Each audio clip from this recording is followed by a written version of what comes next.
Greetings, everyone, and today we're playing TouchStarved, and we're gonna be talking to this guy.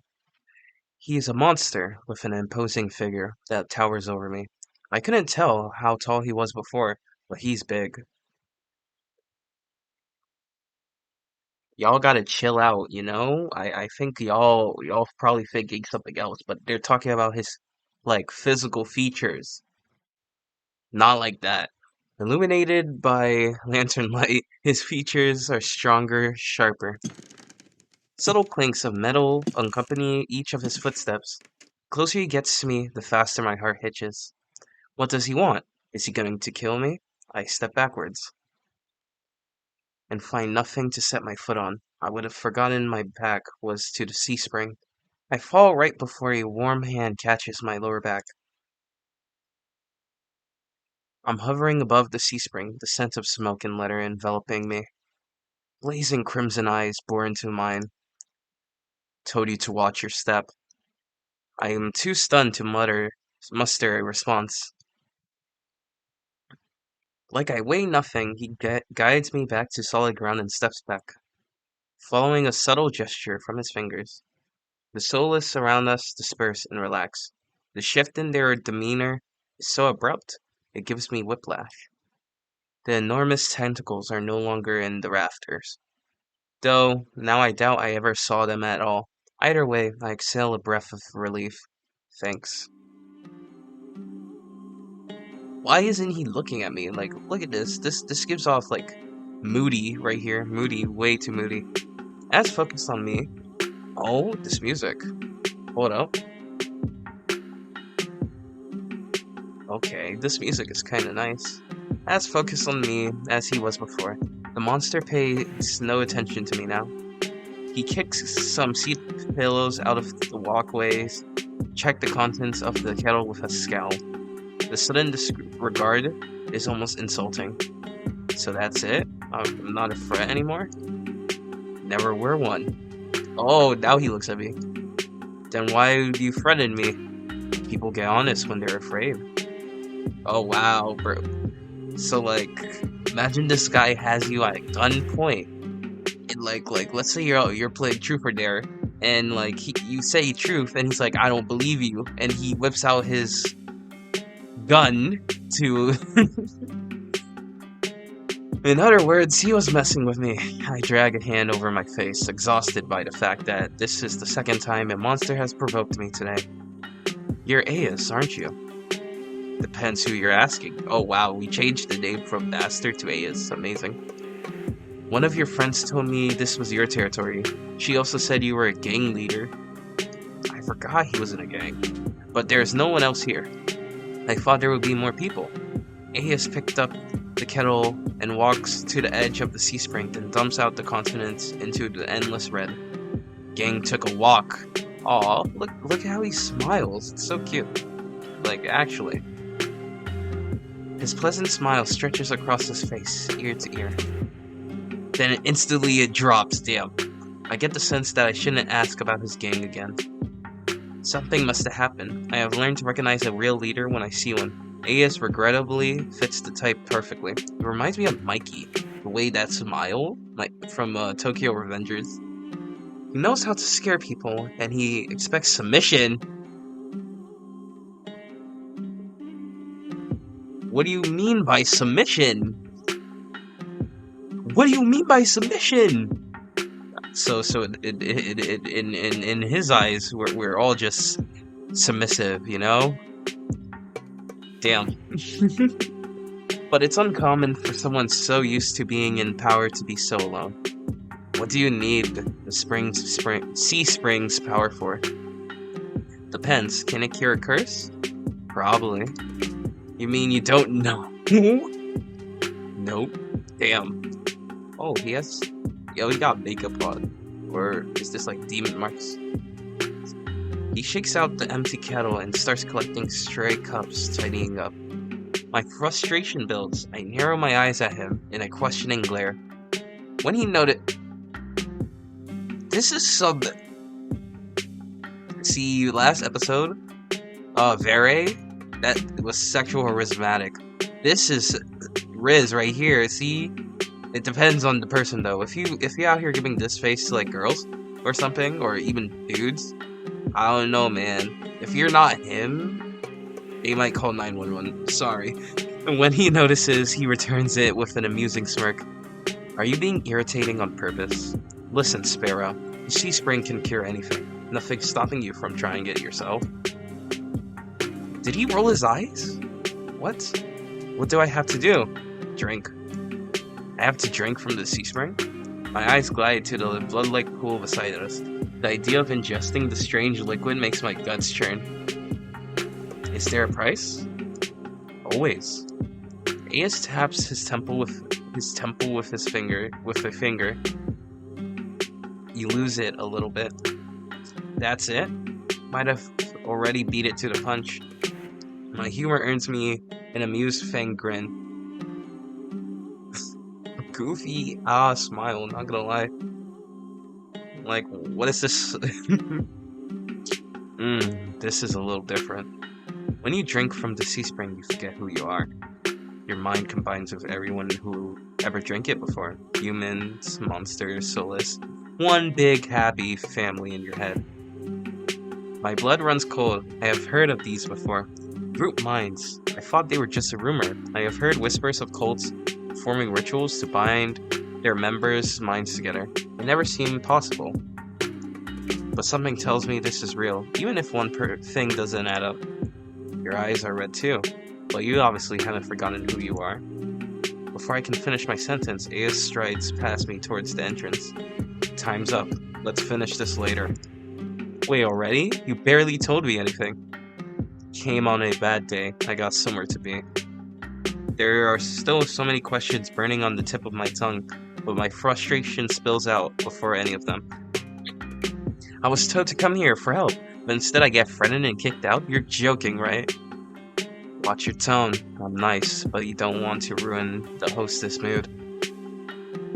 Oh, see, this is for all those people who feel like who are way too comfortable going to like somebody's house and be like, yo, I own the place, like, damn. My skin prickles. The feeling of being watched washes over me again. My eyes darted black over to the sea spring. A lone ripple dances on the quiet surface. I take Aes's advice and clamp my mouth shut. Aes approaches a nearby Solus, a lanky, dog-like one with 6 legs and a crowd of tendrils. Several set of crimson eyes adore its sides. Its forked tail wags rapidly when Aes squats beside it. He runs his fingers through the tendrils, scratches its chin, and pats its head. A gentle smile plays across Aes's lips. The affection he holds for the Solus is painfully clear. Oh, he's a pets person then. I think he enjoys pets a lot.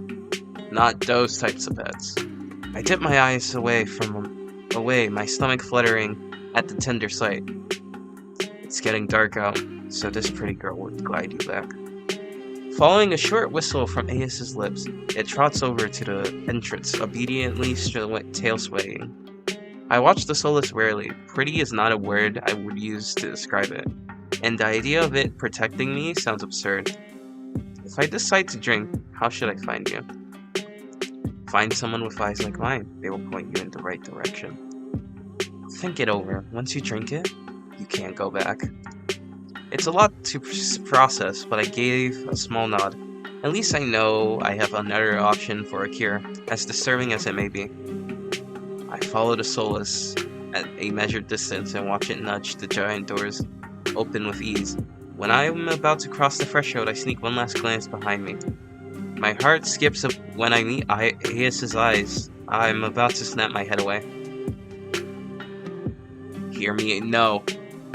No. But he just flashes me an easy smile. Till next time, Sparrow, I'll buy you a drink for scaring you. I don't trust myself to do anything but respond with another curt nod. Outside, more Crimson Eye Solus scuttle about. It's hard to believe it's the same threatening pack from before. They chase each other in circles, roll around in the bog's mud. They pay no attention to me as the dog-like one escorts me away. It's an uneventful trip. Sometimes the Solus Solus look over its shoulder at me to make sure I'm still following. Oh damn, it's nighttime. Dust darkens the sky by the time we reach the city.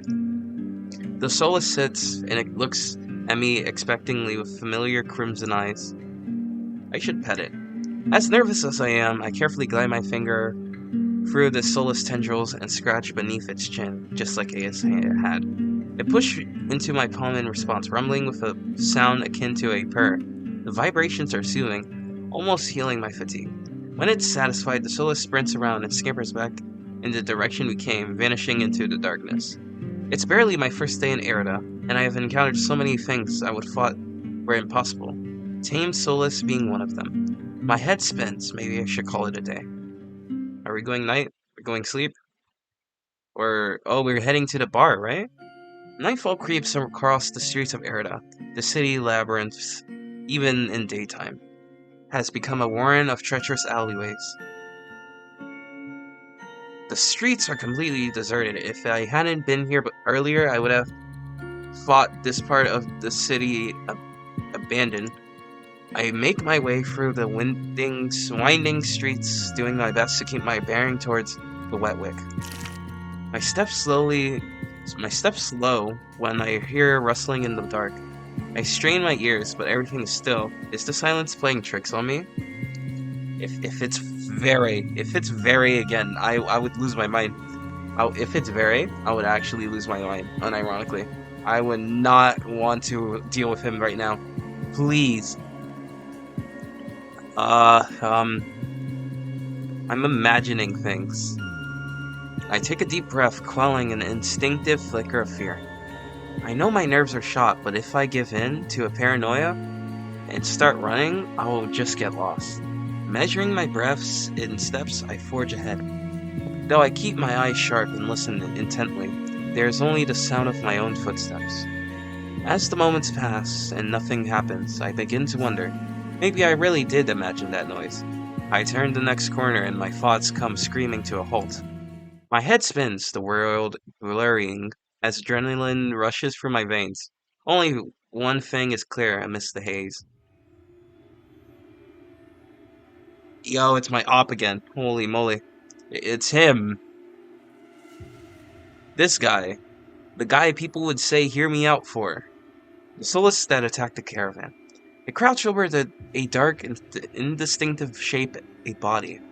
A garland of intestines spill from the pallid flesh. Blood grouts the cobblestones. For a mercy. The Solus is too distracted by its meal to have noticed me. Oh, he got a body. Or they. Or she. It's 2023, guys. My feet feel as heavy as stones, but I can't just stand here. Holding my breath, I take a step backwards when the wet slurping sounds. Ayo. Don't abate. I take another, then another. Then a shard of glass crunches under my heel. The world seems to slow to a crawl as the Solus raises its head, blood dripping from its tendrils, every single one of its bulging eyes fixed unblinkingly on me. It really here. It comes back for me. Damn. One option. Run! I'm off like a shot, running for my life through the darkened streets. Behind me a piercing bass billets the silence, and heavy footfalls pound after me. My heart thunders in my chest. I take turns at random, trying to lose in the maze streets, but I can't seem to shake it. I can hear it breathing now, a wet, fluttering rasp, growing closer and closer. The same claws that severed my arm swipe out. I duck, saved by pure reflex, and skid across a corner. I take 3 running strides before the bottom drops out of my stomach. A wall twice as high as me bars my way, a dead end. When I turn around, the Solus looms in the entry to the alleyway. It's no longer running. It doesn't have to. As it prowls closer, my thoughts race. I'm dead. I'm dead, guys. It's GG's. Some of the buildings lining, the streets are lit. There must be people inside. It's a long shot, but what are the chances of somebody helping me though? Let's take a moment to think about it. Where did anybody help me? let's say this creature were in a real life scenario was a person with a gun. You think anybody's gonna save me? Hell no. But screaming for help is kind of dumb too. So I'ma just try the nearest door. I whirl, grabbing at the handle of the closest closet door. It turns completely, the hinges creaking as I push, and I feel a flash of hope. Or a weight hits the door from the other side, and it slams shut. The click of the lock turning is my grimly final. In the wretched world, few people stick their neck out to help their own flesh and blood. Never mind a stranger. That's what I'm telling you. People don't care about you. And it's the sad truth. The soulless cave gives a rasping hiss. It's the only warning I get before it lunges for me with a flash of claws. I hurl myself to the side, but the slick cobblestones betray me. I fall, sprawling over the rough stone. As the soulless looms over me, I scramble away from it until my back hits the wall. There's nowhere left to go. It descends on me for a kill. I'm dead. But the impact never comes. How am I alive? Oh? I warily crack one eye open, then the other, not sure whether I should believe what I'm seeing. A hooded figure crouches in front of me, one blood-stained hand outstretched. This is the best one. Out of all of them, I think this is the best one. Kuraz, Linder, Vere, and Aes, this one is the best one, in my opinion. Moonlight silvers the edge of their Silento knife. Their face and hands splatter with blood, and the soulless. My eyes darted past my unexpected rescuer. To the misshapen form behind them, the soulless with many eyes, once restless and vibrant, now looked dull and waxy. A red pool spread slowly from under its body. Numb with shock, I can't help but stare. It's dead. After all the people it's killed. After nearly killing me twice. I can hardly believe it. Sorry, guys. Well, I gingerly take the offered hand. The stranger's gaze dips to my bandages. Pale lips part on the brink of a question, then close again. With a strength belying their slight frame, they pull me to my feet. As soon as I'm on my 2 feet again, they pull away from me and start wiping the blood from their face and hands. Stay there. They turn away from me stiffly, leaning over the soulless gangly body. This is very attractive in my opinion. I'm not simping, by the way, I'm just admitting the truth. Also, this mouth, like, mole thing, it looks like. Or is this like something on my laptop? I can't tell. Is it? It is a mole thing. With their back towards me, I realized that I saw their hooded silhouette at the scene of them. You saved me. I shouldn't have had to. Their harsh response takes me aback. Before I can formulate a response, they continue. What are you thinking, traveling alone at night? This is far from the worst thing haunting Lowtown. I can't make heads or tails of them. First they save me, and now they scold me? Lesson learned. I could do without the lecture, though. To my surprise, they break eye contact. Haha. They have nice eyes, by the way. Their attention glides back to the soulless corpse. They examine it with an inscrutable expression. I clear my throat to fill the silence. I'm a very cool guy. Min. I think that's how you pronounce it? Min. Suddenly, Min tenses. Their blade flashes as they drive it into the back of the soulless neck. The soulless thrashes once again, letting out a rattled hiss as the air leaves its lungs. Min leans on the blade, diving it deeper and deeper, until there's a sickening crunch, and the creature goes limp. My heart thuds in my chest. It must have been clinging to life by a thread. Min straightens up, withdrawing their blade in a single smooth motion. Better to put wretched things like this out of their misery. They calmly clean the blood from their knife. That swift, unhesitated, lethal strike wasn't the work of an amateur. But they don't act like any of the cold-blooded killers I've seen in the past. Why is he soulless inside the city? Min looks at me, eyes searching before realizing dawns. You're new here. There's no walls around the city. Soulless can come and go as they please, until someone is contracted to stop them. The Xenobium's patrols don't bother to protect Lowtown. Not anymore. Let me guess, you're not a fan of the Xenobium? I wouldn't go that far. Their brow abruptly furrows, and they sheath their knife, motioning for me to follow them. It's not safe here. Vultures can smell death. I'm not quite sure what they mean, but I don't want to stay lost in the city. I trail behind them as they stride down the street. Oh, they use they them pronouns. Amazing. If it's so dangerous, then why are you helping me? I came for the bounty on the soulless, and you were in the way. Not killing you isn't the same as helping you. Don't count on being so lucky again, or you will be dead by sunrise. Their answer is stingingly harsh. This is the rude answer, by the way. I say this one. I hold my hands up, trying to forestall any more snippy comics. Alright, I get it. I would love to get out of your way, but I'm sort of lost. I just need directions back to my lodgings. What makes you think I will help you? Damn. Nothing, but there's no harm in asking. That seems to catch them off guard. Their brow knits, and they look away scowling. How troublesome. Very cool guy. Kuros! It's him again.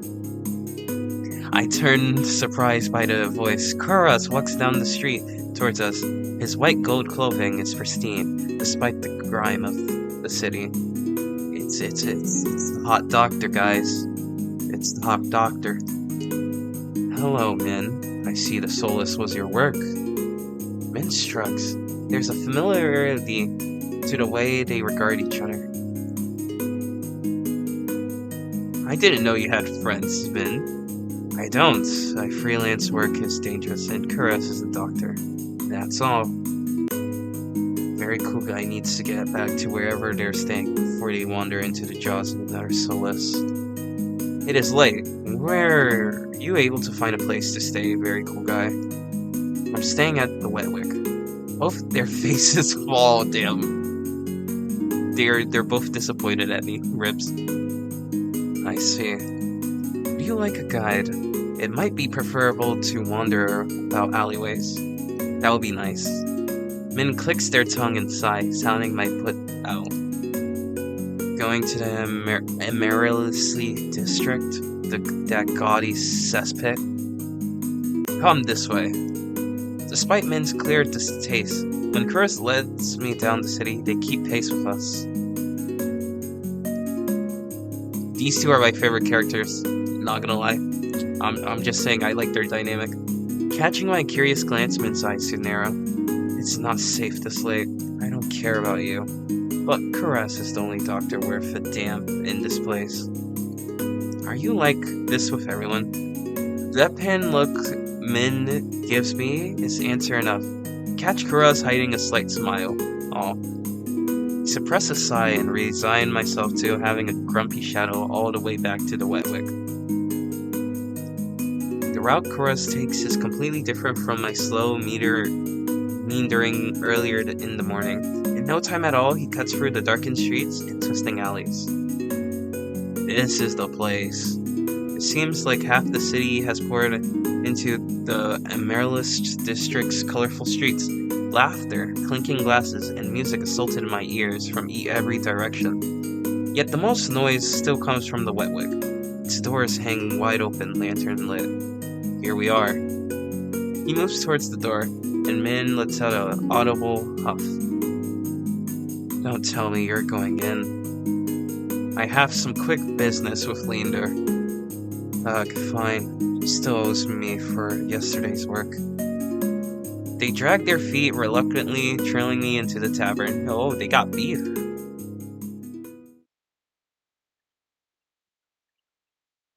As soon as the doors open, a wave of sticky heat rolls over me. In the hours since I left, the wick has grown sophisticatedly. Oh my, I'm sophisticatedly, catingly crowded. Chris stands out, easily a head taller than most. Even so, I nearly lose sight of him amid the sea of swarming bodies. Pardon me. The crowd parts as though answering his request. Chris glances over his shoulder at Min and me before gliding through. How can anyone breathe in here? This guy is so edgy. I don't know why, but he's so edgy. He reminds me of like, I don't know, Ken Kaneki. I mean, Ken Kaneki isn't that edgy. He used to have like a good life and stuff, but he's like edgy. Min follows Kuraz at a clipped pace.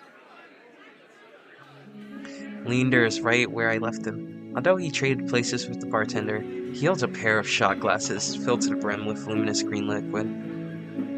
That's Leander. That's my boy Leander. And now for the finishing touch. Flash of magic paints. The glass white with frost. You're never gonna guess what's in these. Leander slides the glass across the bar, and I give my third and fourth shocks of the evening in rapid succession.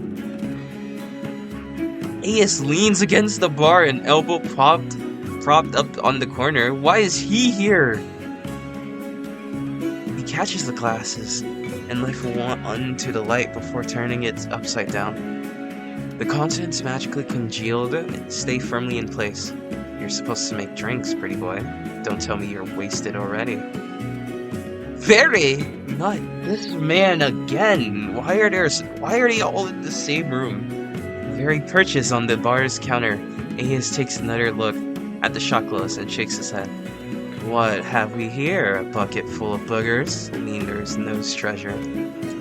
You have eaten worse. Very's lips twitch and his ears flatten when Ace offers him a glass. He turns his cheek with a sniff, and Ace just snickers. Coward. Don't tell me you're actually. In one fluid motion, Ace throws back his head down the shot, drinking that. A dark look crosses Ace's face. It's Chewy. Chewy? Let me try again. Behind me, Min grumbles. I told you this place was a nest of degenerates. If it isn't Kuraz and Min. At the sound of Leander's voice, Min's pale eyes grow wide. They look ready to bolt until Kuraz sets a hand on their shoulder. Look at Kuraz's surprised face. It's so him. I promise, this won't take long. Min's eyes started from Kuraz's hand to his face, then softened. Fine, you first. While they step forward, they linger behind, struck by a sudden revelation. All of these people I've met today know each other. Good evening, Leander, Ace. Another drinking competition, I presume. All three of them in the same frame. Whew. Oh, is it evening already? Could have sworn it was earlier.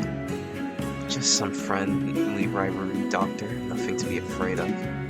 Kuraz acknowledges Leander and Ace with the slightest nod, ignoring Very entirely. Not that Very seems to mind. Damn, everybody hates Very. All my homies hate Very.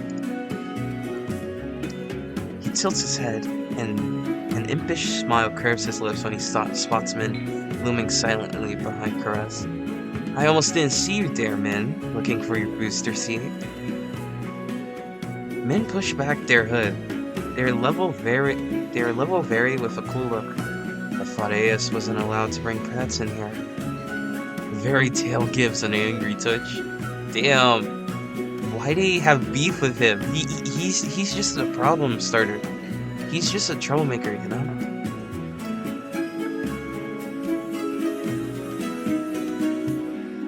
At the first sign of an impending fight, Leander vaults over the counter. He slides in between Ace and Kuraz. Now, let's try and keep the peace. It's not every day the esteemed doctor takes us up on a drink. His arm snakes around Kuraz's shoulders. You're finally taking me up on that drink, right, Kuraz? I'm afraid not. We're merely escorting very cool guy back to their lodging. Kura's gestures in my direction and my stomach sinks. I reluctantly step into the light. As soon as he sees me, Linder's face brightens. Very cool guy, it's been too long, everyone. This is very cool guy. They're new to Erida. I feel 5 pairs of eyes fixed on me. Wait. 1, 2, 3, 4, 5, 6. What do you mean 5? Oh. I can't do math. They meant the 5 people. And suddenly the bar feels suffocating small. My voice nearly catches in my throat. Hi again. Again? Wait, you have already met everyone? AS and very... Oh my, look at them.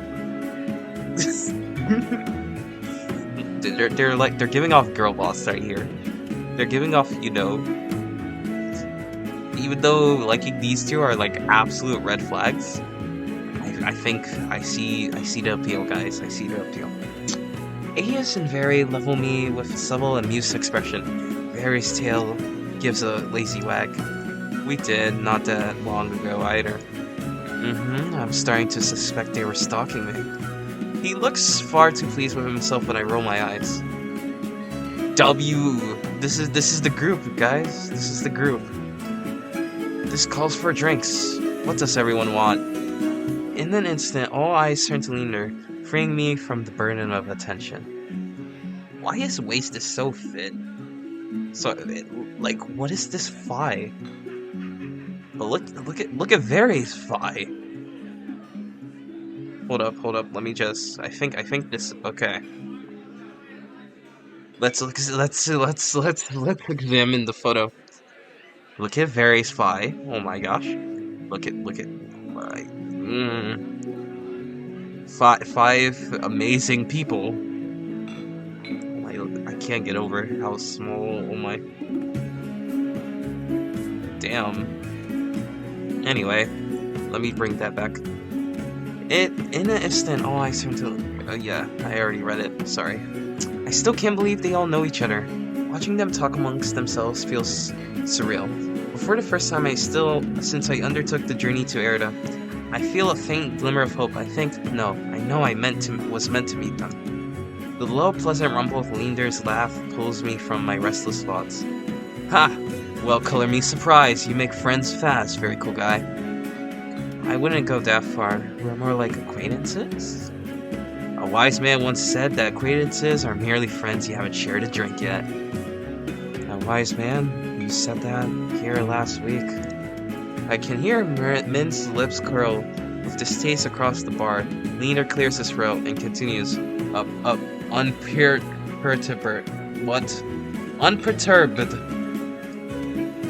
Let's toast to very cool guy's health. Care to join me, doctor? Chris politely declines with a wave of his hand. What about you, Min? No. Are you? No. A resounding pop pierces the din of the bar. We all turn in the direction of the noise. Harry looks almost bashful as he accepts an overflowing flute from the bartender, pouring from a bottle so old its label has been worn blank. They serve champagne here? Since when? Harry pauses in the middle of licking champagne foam from his fingers with a cozy smile. Coy smile. You don't mind, do you? In a transformation as impressive as his magic trick, the concern on Linder's face vanishes. He laughs softly. No, be my guest. I know you got expensive taste. Then he shoots the bartender with a frantic look. Unbothered or uninterested in his company, A.S. cant his head at me, a light smile on his lips. How about you, Sparrow? I did say I would buy you a drink earlier. Oh! No, my treat. A.S. regards Linder's over the lip of his glass in the dim light. The glint in his crimson eyes looks downright dangerous. What will it be, very cool guy? I just noticed this. Look how close the hand. He's literally on top of him. Amazing. So, guys, kids, people, don't drink without moderation. I don't know if that makes sense, but like, drink with moderation. There, with moderation. With moderation. I'll take that drink. I'll take you up on that drink, as long as it's not one of those green shots. Don't knock them until you tried them. They taste better than they look. Somehow I doubt that, but I hold my tongue long enough for Leander to go behind the bar. He's lying, isn't he? When I glance at Aes, he only shrugs. Like I said, they were chewy, probably poisoned too.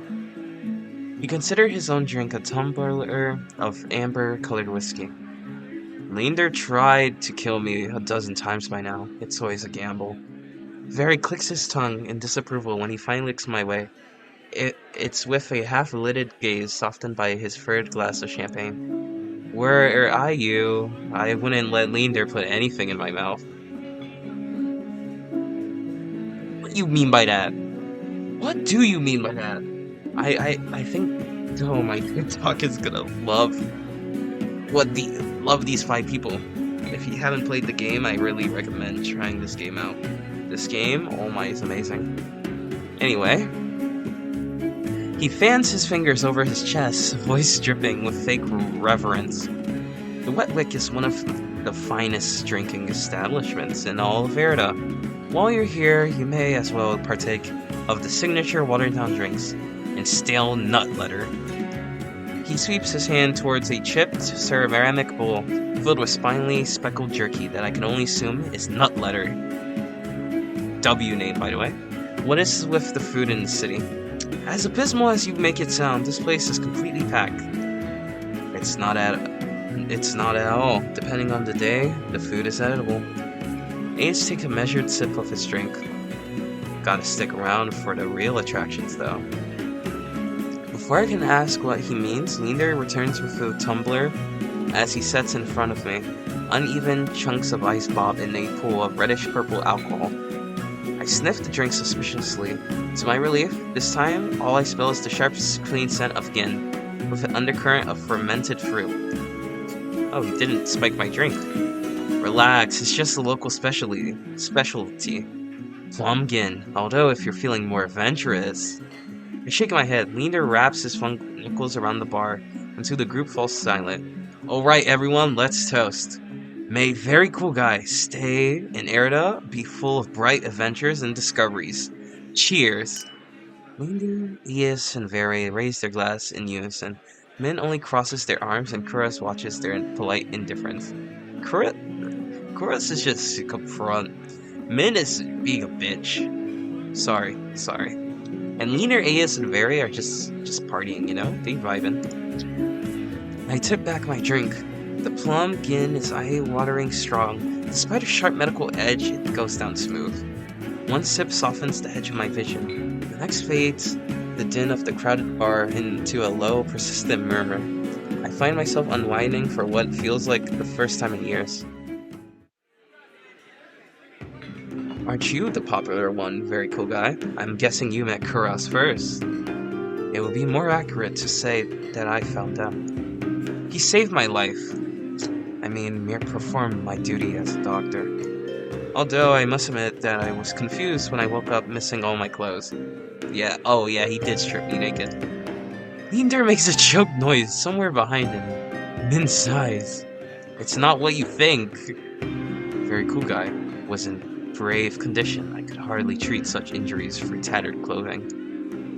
The silence that follows stretches uncomfortably long. I look away, unable to face Kuras' disappointment, and catch Very snickering behind his hand.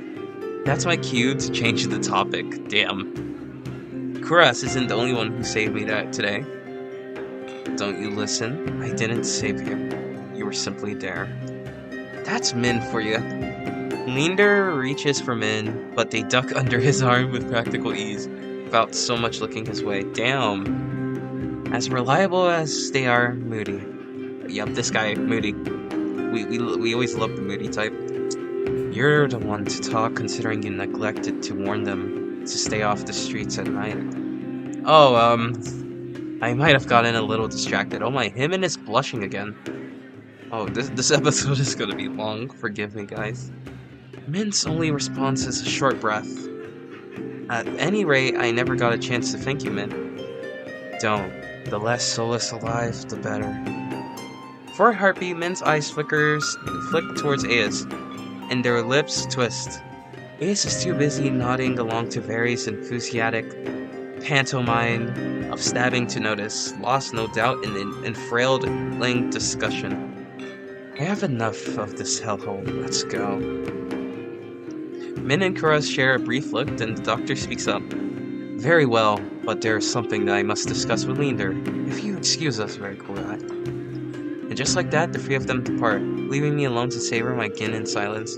Or so I think, until I hear a voice so soft and low, it's practically a purr. It's very, lost your tour guide. I turn to find crimson and pink eyes trained on me. It's not lost on me that they choose the instant the others left to strike. Just my luck. I had to abandon with the two most irritating people I have met all day. Monsters or not, there's no telling what I will do if either of them push me again. Don't tell me Leander already snuck off to get his knob slobbering out back. What the fuck? Sorry for the swear word.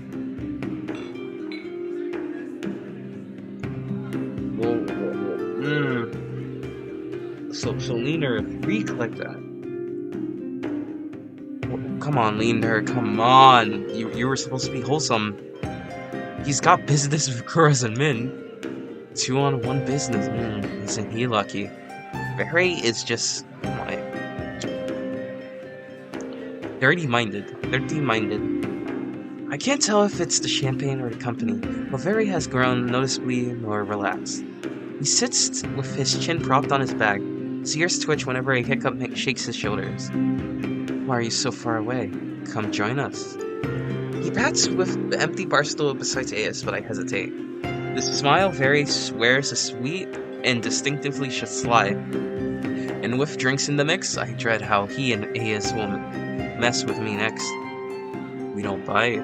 I'm ending the video. This has been an amazing video. And yeah, I'm gonna end the video. I think y'all should check out more of the later episodes, because I see that I make a improvement. And yeah, look at him, look at Very, look at Ayas. I hope you like, comment, and subscribe. And yeah, let me just save. And yeah, fun game.